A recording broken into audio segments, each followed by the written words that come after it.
Na verdade, tem 3 agressores, né? O primeiro é o Datena, que foi para vias de fato e acabou lesionando a minha mão direita e a minha costela. O 6º arco costal, na verdade.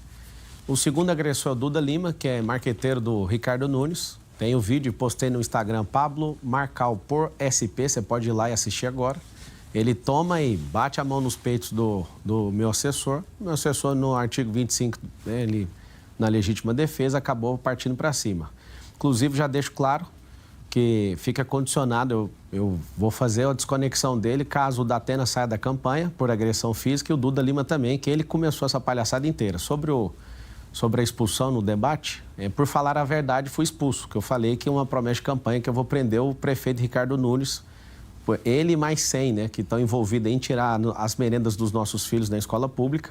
E aí, de forma, sem usar da isonomia, o Carlos Tramontini, infelizmente, ele me interrompeu na minha fala. Quando o Datena falou, usando da isonomia, ele foi advertido no final da fala. Ele quis me interromper por 3 vezes e eu não vou deixar de falar a verdade. Fui expulso faltando 10 segundos e fui com alegria, porque é a revolta do povo. Essa revolta está aqui entalada na minha garganta e eu não me arrependo absolutamente nunca de ter sido expulso ali. Foi uma vergonha aquele debate. O senhor considera que esse clima agressivo da campanha, ele ajuda de alguma forma o eleitor a decidir sobre os problemas que de fato interessam para a cidade, transporte que não anda, sim, problemas de saúde e educação? Acredito sim, sabe por quê? Porque você acabou de entrar aqui para assistir esse programa e tinha propaganda do Ricardo e tinha propaganda do Boulos.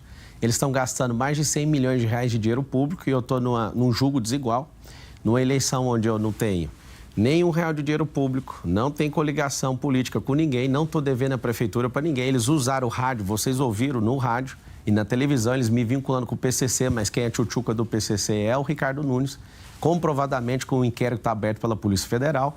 E todas as vezes que eu tenho um poder de falar, alguém quer interromper. Então, realmente o nível está baixo, só que o povo não é bobo, o povo vai entrar numa revolta nesse dia 6 e a gente vai tirar esses canalhas aí do poder. Candidato, o que os eleitores viram nos debates, na maioria deles, foi que o senhor iniciou as provocações, xingamentos, inclusive com apelidos jocosos. Na semana passada, o senhor disse que já tinha mostrado a sua pior versão e que ia adotar, a partir de então, uma postura de governante. Mas depois teve essa nova briga. Como é que vai ser daqui em diante, daqui para frente? Em todas as brigas, o Datena entrou numa briga. Ele realmente foi acusado, né, por assédio sexual e dói nele, por isso que ele partiu para o descontrole. É uma proposta para a cidade de São Paulo colocar a inteligência emocional nas escolas, porque tanto o meu assessor como o marqueteiro Duda Lima, que é o marqueteiro inclusive do Bolsonaro na campanha anterior, e o Datena são pessoas que precisam sim de inteligência emocional. A gente vai oferecer isso para os seus filhos a partir da escola pública e também num braço de ensino para todas as empresas. São 2 milhões de CNPJs na cidade de São Paulo. E nós teremos um braço de ensino para treinar todos os colaboradores, os parentes dos colaboradores e vizinhos dessas empresas na cidade. Qual vai ser a sua contribuição a partir de agora para melhorar o nível dessa campanha? O senhor se compromete a ter um comportamento diferente do que a gente viu? Não, depende, né? Porque eu nem posso chamar de debate o que aconteceu no Flow. Foi uma vergonha, né? A manipulação que aconteceu ali. Os sorteios, eu saí 3 vezes com a Marina e o Boulos saiu... por causa da linguagem neutra que ele defende, distorceu o hino nacional, sempre vou fazer questão de chamar ele assim em respeito ao que ele acredita. Ele saiu 4 vezes com a Tabata. Então, ali claramente tinha 1 milhão de pessoas assistindo, os comentários depois, vale a pena vocês assistirem o que o povo viu ali. Não me deixaram nenhuma vez ficar com o Ricardo Nunes, né, só para fazer perguntas para ele. De fato, existe uma situação muito triste, né, nos debates.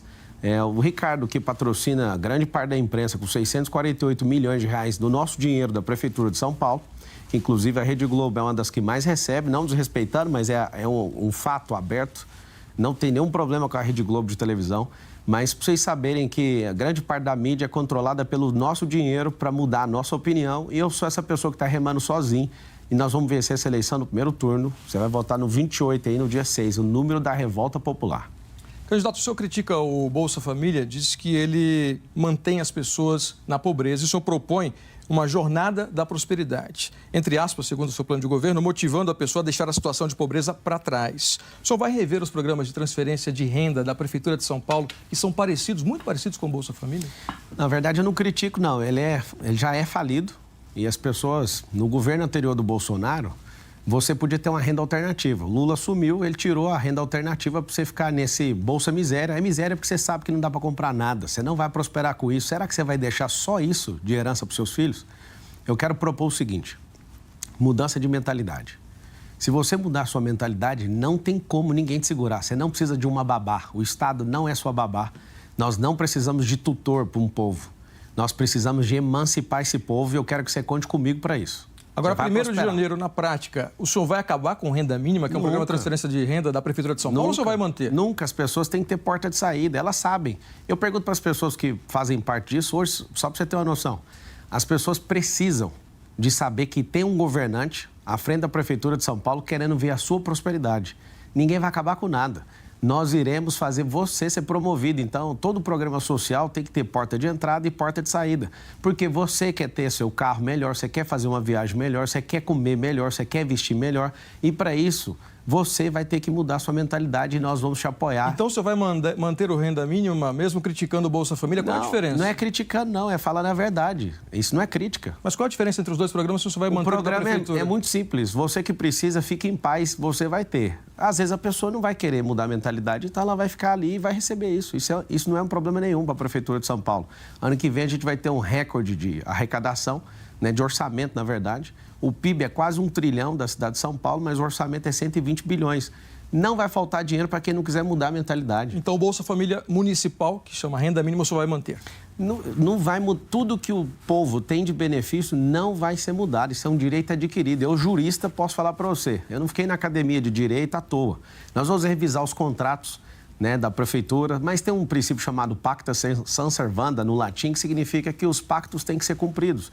Vamos revisar, porque tem muita coisa que precisa ser revisada, mas todo o benefício que o povo tem vai ser mantido. A gente não precisa tirar benefício do povo. Qual vai ser a porta de saída desses programas sociais, então, a própria pessoa prosperando nela mesma? Eventualmente o senhor assuma a prefeitura. A própria pessoa prosperando, ela mesma vai deixar isso, porque se o programa não deixa ela ter uma renda alternativa, nós vamos ensinar você a ter uma renda alternativa. Quando você tem a sua renda alternativa, você vai ter que deixar, porque o programa não deixa você ter uma renda alternativa.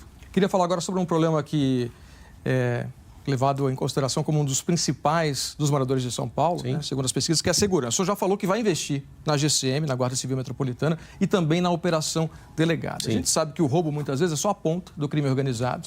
Mas para o prefeito combater esse crime, ele precisa da ajuda da Polícia Civil, da Polícia Militar, que estão no guarda-chuva do governo do Estado. Como é que o senhor vai conversar, né, pretende trabalhar com o Tarcísio de Freitas depois dos ataques que o senhor fez ao governador? Qual ataque?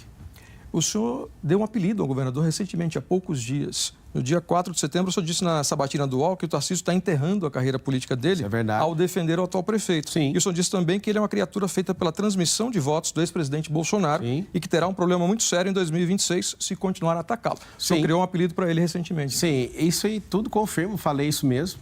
Eu ajudei o Tarcísio na campanha dele, né? Fui envolvido ali diretamente ajudando na campanha dele, gosto muito dele. Eu sei que ele está errando. Porque se ele quer defender o prefeito, que ele defenda o prefeito sem me atacar. Eu fui no Palácio, fiz um combinado com ele de não atacá-lo, desde que ele não toque no meu nome. E algumas vezes ele acaba ali deslizando, me atacando, e ele sabe o respeito que eu tenho, e quando terminar essa eleição, ele já sabe que vai ter um grande companheiro para tocar as obras dessa cidade. Tem um respeito muito grande por você, Tarcísio. Agora, não enterre sua carreira, né? É muito ruim. As pessoas estão indo, né, no seu Instagram, a sua equipe está bloqueando os comentários. Não faça isso, é um republicano. Eu acredito que a gente vai fazer um trabalho brilhante aqui, a dupla Marçal e Tarcísio em 2025. Vamos tocar muita obra para o povo de São Paulo. O eleitor não fica confuso, candidato, com esse morde e assopra nessa sua relação com o governador? Nenhuma, essa é a verdade. Eu assumi o que eu falo e falo de novo. Respeito e gosto muito do Tarcísio. Ele não é um cara apaixonado igual eu, né, pelo povo, mas ele é um cara que destravou muitas obras na cidade de São Paulo. Eu respeito muito isso. Agora, a gente não precisa criar animosidade com alguém, sendo que você respeita esse alguém. Mas você se arrepende desses apelidos que o senhor tem dado? Não, nenhum. Eu falei que o apelido é provisório mesmo. É um apelido provisório que é para eleição, já que ele está me atacando, e depois vai ter que pedir desculpa também por tudo que ele falou a meu respeito. Gosto muito de você, Tarcísio. Você sabe que eu sou homem para assumir tudo que eu falo, e te peço para manter esse combinado de não tocar no meu nome. Faça aí a ressurreição diária que você está com no velório, né, do Ricardo Nunes, que você tenta ressuscitar ele todo dia. Ele não vai levar essa eleição, fica tranquilo. Quem for eleito prefeito da maior cidade do país vai precisar dialogar com o governo federal para questões de grandes investimentos, como projetos de mobilidade, infraestrutura, habitação. O senhor pretende procurar o presidente Lula? Vai ter 208 chamadas no celular dele, né, da minha ligação. Vou ligar, vou envolver. Eu sou um republicano, então não existe essa intolerância. Na questão da eleição... Com o presidente Lula também os ataques têm período temporário para durar? Então, até o final do ano, se o senhor foi eleito? Em 2022, fiz duros ataques contra ele. Depois você pode olhar no meu histórico de rede social, eu não me levanto mais. Passou a eleição. Eleição é um tempo de guerra. Acabou a eleição, tem que ir para o tempo de paz. Esses candidatos usam o tempo que eles têm, né, para me vincular com o PCC. Eu nem sei quem é esse povo, pra você ter uma noção. Mas usaram aí o rádio, você ouviu bastante, usando dinheiro público para fazer propaganda enganosa. Inclusive, não vote em candidatos que usam dinheiro público. Mais de 120 milhões. O Boulos é o que mais recebeu dinheiro. Inclusive, tem alguém querendo combater a fome, que é o presidente Lula, mas colocou 30 milhões aí para a campanha do Boulos. Ou seja, gente passando fome, a gente triturando 100 milhões de reais para fazer propaganda enganosa. Acabou o período eleitoral, a gente acaba a guerra. A eleição é uma guerra. E quem for mais firme e mais resistente vence essa eleição. Precisa ser guerra mesmo? O foco não deveria ser discussão de propostas para esses problemas que a população enfrenta todo dia, né? Você sabe quantos candidatos Fila para a saúde. Você sabe quantos candidatos são? São muitos candidatos aqui em São Paulo. São 5 que estão competitivos. Não, são 10. Só que 9, né? Porque tiraram o Haddad do DC. E é o seguinte... Você quer ficar realmente ouvindo proposta de 9 candidatos ou você quer saber se eles aguentam o tranco? Se eles são verdadeiros, se eles são resistentes, se eles são resilientes, se eles têm presença de comando, se essa pessoa tem espírito de liderança, se a pessoa pagou quantos milhões em impostos, se essa pessoa é geradora de renda, se essa pessoa muda a mentalidade. Você está vendo a versão pior de cada um e está vendo também a versão boa de cada um e você vai escolher de acordo com a pessoa, porque papel mostra tudo. Mas é uma guerra que mostra isso ou é o posto de saúde, a proposta para a escola, para o asfalto, para o saneamento, enfim, para problemas reais que a população está enfrentando? Sim, são 12 milhões de pessoas. Pega 800 especialistas. Esse nível a gente não viu nas últimas campanhas aqui em São Paulo, na Prefeitura de São Paulo, 4 anos atrás. Legal. Uma coisa inédita. E é por isso que a proposta que foi aprovada, que é a do Bruno Covas, não foi concluída quase nada. Menos de 15% do programa que foi proposto, não tinha baixaria, não tinha ninguém falando a verdade, e a prova disso é que não foi concluído quase nada do programa. Ou seja, você quer ouvir proposta ou você quer saber se o candidato que você está votando aguenta o tranco? É agredido em rede nacional e não revida. Tem inteligência emocional para apanhar e segurar firme e falar, eu tô por você. Eu fiz um compromisso com um garoto lá do Jardim Rosana, o Theo, esse relógio ele me deu, lá na feira do Jardim Rosana, ali no Campo Limpo, na Zona Sul. E eu falei que esse governo seria das crianças e dos mais pobres. E eu quero te falar, Theo, você vai estar comigo no dia da eleição e você vai estar comigo no dia da posse, que eu fiz esse compromisso e nós vamos mudar essa cidade. Candidato, o senhor tem falado em enxugar a máquina pública, né? Essa é uma das suas bandeiras, tornando a prefeitura mais eficiente. Mas, ao mesmo tempo, o senhor quer triplicar o número de subprefeituras de 32 atualmente para 96. Como é que é possível, né, enxugar a máquina pública triplicando o número de subprefeituras? Você pega uma subprefeitura que tem 7 prédios, você já reduz para um prédio, você imagina.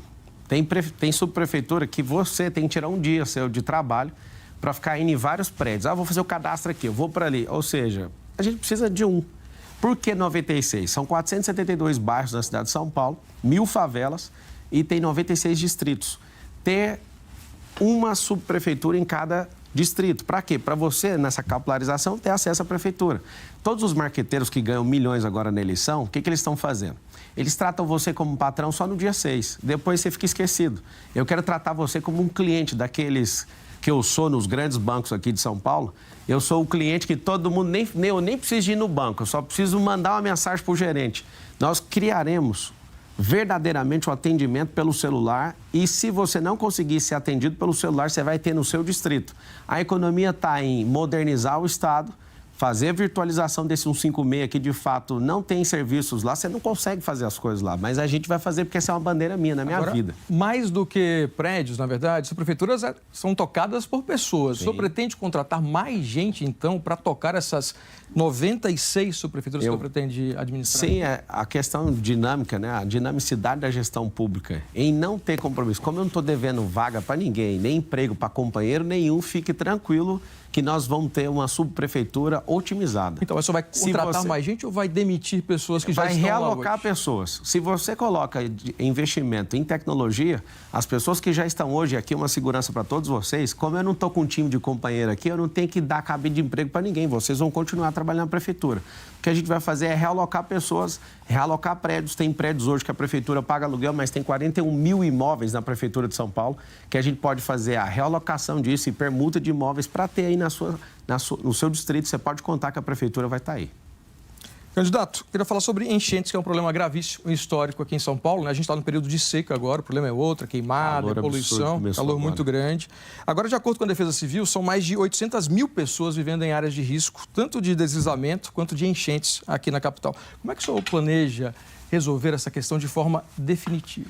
Nós vamos criar um cinturão de empresas para gerar 2 milhões de empregos nas periferias. E o incentivo que a Prefeitura de São Paulo vai dar para essas empresas é que as empresas que tiver mais de 80% dos funcionários trabalhando e morando nesse mesmo bairro, elas vão receber incentivos, né, por parte da Prefeitura. Por que isso? Porque se tem um emprego, gera renda local. Segunda coisa, liberação fundiária. Nós temos um problema nas quebradas de São Paulo. Você não tem nem logradouro público, que sua correspondência nem chega aí. Então, nós vamos liberar isso, te dar a escritura. Fiz o compromisso lá em Heliópolis, com a senhora que me convidou para entrar na casa dela. Eu comi feijoada com ela e fiz uma promessa. Eu vou entregar nas suas mãos essa escritura lá em Heliópolis. Agora, em relação a essas áreas de risco que a gente acabou de citar, 800 mil pessoas. O senhor assumiu o compromisso de zerar esse número de pessoas vivendo em área de risco, reduzir em quanto? Porque isso não tem no seu plano de governo. Tem no meu plano de governo. Não cita enchentes nem mudanças climáticas. Tem no meu plano de governo que ninguém que hoje mora em casa de lata ou casa de madeira, nessas áreas de risco, em 1.460 dias você vai estar com a sua casa. A sua casa, eu vou te dar um cheque moradia, onde você vai construir e você vai usar recursos locais. Vai ter distribuidoras aí que você tem que comprar na sua região. Qual que é o problema? Estava terminando de responder. Como não tem a escritura, eu não consigo levar a empresa. Você não consegue nem sua correspondência aí. Esse vai ser o governo onde a gente vai promover e vai fazer um processo chamado desfavelização. No meu plano de governo está escrito comunidade forte. A comunidade vai ser forte com a cultura de vocês, mas favela significa ausência do Estado. E voltando no 28, agora no dia 6, faz o M, não esquece disso. No dia 28, no dia 6, você votar no número 28, que é o nosso, do Pablo Marçal, para servir você, você vai ter essa desfavelização acontecendo. Quanto é que isso vai custar, candidato? O que vai custar? Exatamente, colocar todo mundo, tirar das áreas de risco, né? E ter uma casa digna, como o senhor disse que vai ter até o final do seu eventual mandato. Não tem como a gente conseguir fazer isso se a gente não levar os empregos. Qual que é a ideia? As pessoas começam a ganhar R$3.000, elas vão embora da quebrada. Inclusive, você que não consegue dormir com batidão aí, né? Você trabalha a semana inteira e depois você tem que ir para o pancadão e ficar ali participando do pancadão. Nós vamos criar espaço onde a gente vai levar essas pessoas para lá para poder fazer evento. Eu sou a favor da cultura, mas não de tirar o sono do pobre e tirar o único investimento que a gente tem ali, que é a pessoa começa a prosperar e não coloca lá. Então, é o seguinte, não é por parte da prefeitura a abertura de empresa, mas é incentivo. Então, o incentivo de abrir empresa para fazer isso e gerar esses empregos é que vai gerar economia. Mas o senhor falou do cheque moradia. Eu queria só voltar a esse ponto, assim, quanto é que vai custar o cheque moradia para tirar todo mundo das áreas de risco em 4 anos? Eu não falei que vai tirar todo mundo em 4 anos. Eu falei sobre a casa de lata e casa de madeira. Não falei isso, eu sei que está falando isso. Ou seja, que casa de... Quem tem casa de tijolo vai continuar lá. Mesmo agora é o seguinte, qual que é o problema? Não, claro que não. O que a gente tem que fazer? Nós vamos pegar as áreas da Prefeitura de São Paulo, nós vamos fazer permuta com algumas áreas. Você está, às vezes, numa área de risco, essa área é uma invasão e ela está em disputa judicial. Para você saber, a Prefeitura de São Paulo não pode nem fazer um melhoramento público. O que a gente precisa fazer e não tem na Prefeitura de São Paulo hoje? Um metadado com todo o compilado de todas essas áreas. As áreas que a gente está em disputa judicial, eu me comprometo a entrar nessa situação, eu entendo o que você está passando, ninguém consegue resolver se não tiver um prefeito disposto a fazer isso. O que a gente precisa fazer? Algumas áreas eu vou permutar, pegar da própria prefeitura, onde tem principalmente essas áreas de risco, permutar essas áreas para liberar essa área para você ter paz e mexer na sua casa e receber esse cheque aí para fazer reforma na sua casa. Candidato, em entrevista à Globo News, dia 26 de agosto, o senhor disse sobre o presidente do seu partido, Leonardo Avalanche, abre aspas, se o partido fosse meu, ele já estava afastado até a apuração, fecha aspas. Foi uma resposta às denúncias de envolvimento, né, suposto envolvimento de Avalanche com o PCC. O senhor também disse que se sentia constrangido com as denúncias envolvendo o PRTB, só que poucos dias depois, no dia 4 de setembro, pouco mais de uma semana depois, o senhor participou de uma agenda de campanha com a Avalanche no Tatuapé, numa pizzaria, e naquela ocasião o senhor afirmou o seguinte, Leonardo Avalanche não é do PCC e é bem-vindo na campanha. O que é que mudou nesse prazo? Mudou que eu vi que é uma pressão de vocês em tentar me atingir. Quando eu falo vocês, imprensa, tá? Não tome isso como pessoal. E pegaram uma gravação, né, e a gente não sabe o teor dessa gravação ou a credibilidade dessa gravação para tentar parar a minha candidatura. Né, que se não fosse eu, ninguém ia envolver ele nessas coisas. Eu conheci ele há pouco tempo. Eu tenho um grande sonho para o Brasil, que é todo mundo que quiser ser candidato não precisar de partido político. Porque é um manicômio você conseguir chegar onde eu estou aqui, sem dinheiro público, sem coligação, sem dever nada para ninguém. Sobre o Avalanche, ele suportou todas as pressões para me manter nessa candidatura. Então, aqui, meu extremo respeito a ele. Se ele realmente faz parte de qualquer coisa ou cometeu qualquer crime, que pague, eu seria o primeiro a publicar e falar parabéns pela justiça que foi feita.